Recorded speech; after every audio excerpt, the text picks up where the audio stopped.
now I am sorry, that was new. um, I'm so happy to meet you virtually. Me too. I've been aware of your work for so long. I attended your exhibition when you was down in New York City, The Art of Brick. Great. It is amazing. You're kind of like the first person that I knew that you could make a career out of Legos. So Yeah, yeah, you kind of was worked out that way. it worked out that way. You're doing good, I would say. Thank you. So you are the artist in residence, the consultant for Lego Masters over on Fox. Right. Season 2 is starting. I was able to see some of it. Much bigger than what we had of last year. Oh yeah, for The, sure. the pieces are bigger. So can you tell me, as a resident, as an artist in resident, as a consultant, what is it that you do? Yeah, what is it that I do? It was a variety of tasks, but mostly it was building things that were needed for set. Mhm, So, anything from the signage that says Lego Masters behind them, mhm. to parts that were needed for the challenge. When the contestants have a challenge, they may need something. Maybe it's a city as part of a backdrop. Maybe it's something else they're going to build upon. I had to build all those, or myself and another gentleman, Brandon Griffith, who was on my team. It was really just the two of us did the entire season together, Oh, building the wow. things that were needed. And I think there's a lot of objects in the set Mhm. that are built out of Lego that you may never even see them as being out of Lego. Like the camera may never get tight enough to actually realize, oh, that's built out of Lego. Oh, and that's built out of Lego. But a lot of objects are built out of Lego on set, and that's just what we do. That's part of the fun, building everything out of Lego. Oh, wow. So can you talk about, like, do they tell you right in advance? How long do they tell you what is the set that they need? I see the chuckle, so that's like a no.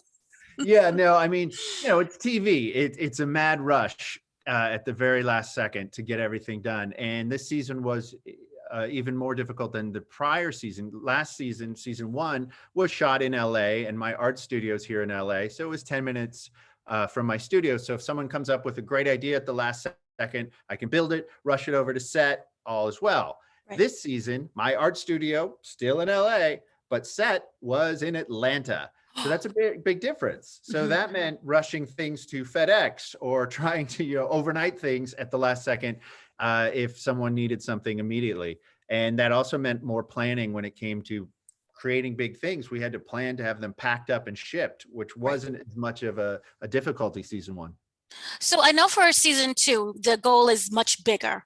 Oh, So for sure. that the set as well is much bigger as well. So because you don't have that quick turnover time, that you have the quick, it's quick, but you don't have that long time to plan everything. Right. How does that work? Because I've been to your art stuff and it's taken weeks, and now I Right. would assume that it takes what, days No, it still takes weeks. now? Okay. It's just no sleep. I mean, what happened was, we would narrow it down to what do we need to do Mhm. to make this work and look fantastic on TV, and that's all we would focus on. And so we never cut corners, but we would say, okay, is that detail necessary? Is that detail necessary? Maybe not, because we want to get the biggest impact that we can given the time we had. So there was some times where it was just really tight, and we were just working as much as we could to get as much done as possible. Because yeah, you're absolutely right. There was this thing where it was only a few days before, from when we get the green light, we need X or Y built out of Lego, to when the truck is coming to pick it up. And it was just this craziness. And that happened episode after episode after episode, for the entire season. Was there a particular piece that you can say that you really loved that would maybe not will be showcased, that was in the background? Well, so as part of my role, I actually have not seen anything. I have Okay. not seen how the show is going to be cut together from that aspect. So you may have seen more than I have at this point, probably. So there are some fun things that were built, but I don't know if they're even going to make it to air. And I don't want to give anything away too much, because there's some fun gags in there and things like Right. that.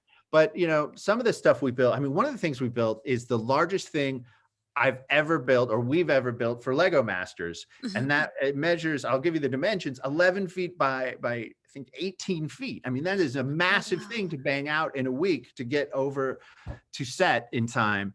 And, you know, we really pushed ourselves this season, but I think it's going to pay off big time. Right. Now, I know you also kind of consult with the designs and how that's going to work out, because I know for you it may take weeks, but for the show, they like, what is it, like 14, maybe 10 hours? Yeah, depending on the challenge. And that was part of my role, was figuring it out, like, you know, talking to the challenge producers and saying, okay, if you're going to have them try and build whatever, Mhm. it's probably going to take them these amount of hours. But if you really want it to be impressive, and of course we want bigger and better this season, you know, you really should give them this amount of hours. And that's always a stressful, it's really a guesstimate, right? Because we don't know how the level of building. Some people build fast, some people build slow, some people like to go really big and add detail later. And so it's kind of guessing and feeling it out. Now, fortunately, we had talented contestants this year, and from what I've seen, everything's going to be great. I mean, we're going to have some really fantastic builds this year. Wonderful. Now, as an artist, what is it that you're really looking for when someone says, I'm a Lego master as well? Yeah, I think, you know, there's a variety of factors that go into what the judges are looking for from the contestants. I'm always, you know, I love seeing what people can do. I love seeing what the creativity that comes out of it. You know, using Lego bricks in a way that's not expected. That's the key thing for me. But the other parts that go into it are things like content. You know, is there a story? Are you trying to say something with this piece? Also, use of color and construction. I mean, there's really 4 C's: content, construction, like the technical skills, Mhm. color, use of color, and the creativity. And that's what goes into any, Lego art, I suppose. Right. Now, you as being an artist and a Lego master was a really wonderful story. You started out as a high-powered attorney, and then it was like, I'm going to go and play some Legos as a distresser, and then you made it a career. Yeah. What was that transition like? It was interesting. I mean, I don't know if I was a high-powered attorney. I was an attorney. I was working in Mhm. corporate law in New York City, so it was stressful. And I would need something to release that stress at the end of the day, and that usually led me to doing something creative, like drawing or painting or sculpting. And Mhm. I picked up Lego bricks one day and just kind of, I'd had them as a child and brought them back as a de-stressor and made a career out of it. And that transition was interesting because I went from this place that was very secure, right? I had Right. this career, there was a weekly salary, benefits, whatever, to what? Who knows? And so it was interesting to watch people around me react to that transition. You know, my parents were supportive. I'd been a lawyer. They're like, if this is your dream, go for it. My friends were all supportive. I had some colleagues who actually were very negative about it. And I think that's because, here we are, we're all working together in this Right. rough environment, and you're getting to go out and follow your dream. And there was some jealousy there, watching me escape. And that was hard to deal with at the time, watching who you find out who your friends are real Mhm. quick.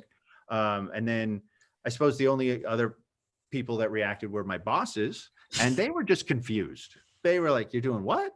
But it's worked out. So when was it in a moment that you knew I could make a career out of this? Because this is not something that people go into thinking. Yeah, I mean, yeah, a lot of people, think that it happened overnight, and it didn't. It was a process. It was watching, I had created a little website, and I was watching that grow a little bit and get more and more attention. I was taking on commissions. I was working as a lawyer for a full day and then working 6 hours at night, taking on these Lego commissions. So that really led to the transition, making Mhm. it seem feasible. And the moment I point to is when the website crashed from too many hits. My little virtual gallery went down. I thought, wow, there's something here. It's time to make the move. And I left the law firm. Wow.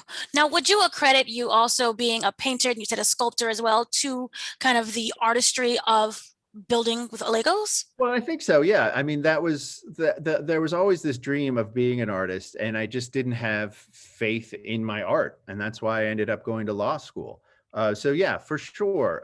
That's why I try and take Lego in different directions, try and do things, as I said earlier, about, taking it in directions that people haven't seen before. And at the time, that meant just sculpting in a way that was more than just doing, cars and trucks and castles, things that Right. people saw in toy stores, but actually injecting emotion into sculpture, still built out of a child's toy, but doing it in a way that could reach people in a whole different way. Right. So what is it that inspires you? Is it everyday life? Is it something particular of that day? I mean, inspiration comes from everything, right? I Right. mean, you never know. Sometimes it is just something that happens that day. Sometimes it's bigger and broader than that. I'm diving into my past and bringing that out sometimes. Fortunately, I have multiple exhibitions that are touring the globe, and that means prior to this past year, I was traveling a lot. I was meeting different people, experiencing different cultures, visiting all these locations and using that for inspiration. So that's always been something I could lean on as well for inspiration. I carry a little sketch pad with me and jot down ideas constantly. And that's what I point to for Right. inspiration. Now, I know that there's a lot of different pieces that goes into Lego just in itself. Yeah. How do you keep up with all of the new designs and the new pieces that's coming out? I know that I think you have a studio with like 10 million bricks that you have. Yeah, that's where Yeah. I'm at today. I'm in my studio. I've got 10 million bricks, all sorted by shape and color. Oh, And, wow. one of the parts for me is that I do focus a lot on the brick, those rectangular pieces that Mhm, that I mhm. had as a child, rather than trying to keep up on every new element. And, Lego, it's a toy. It's not an art supply store. It's a toy. And so they come out with constantly new things for their toy lines, as they should, and they're fantastic. And you do get into a lot of specialized pieces for their Star Wars sets or their Marvel or their Harry Potter sets. And sometimes those specialized pieces are great because they can add a little detail to a larger sculpture. But other times I just focus on using that rectangular brick I had as a child. And that's what I use. Now, for Lego Masters, was there a particular piece that didn't make it into, say, season one that you really was kind of proud of, and then like, oh man? So there was, and they said, don't worry about it. Hang on till season two. Ooh. And at the end of season two, they said, well, hang on till season three. So I still have it. I can't talk about it yet, Okay, but hopefully if there's a season three, I'm ready. it's Now, there. yeah, exactly. I mean, that's part of it, right? Is there's always things that are built and not used. And I go into these seasons knowing that's just part of the game, because, things change. Things change even after we've shipped it across the country, things change on set. And you just have to kind of roll with the punches when it comes to that. Right. Now, without any spoilers, I know like for the first episode, there was a model that was a little bit small.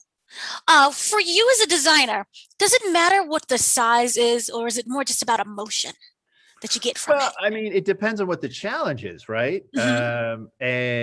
And so that can vary depending on certain factors that the challenge have set up. So for episode one, that may have been more of a factor.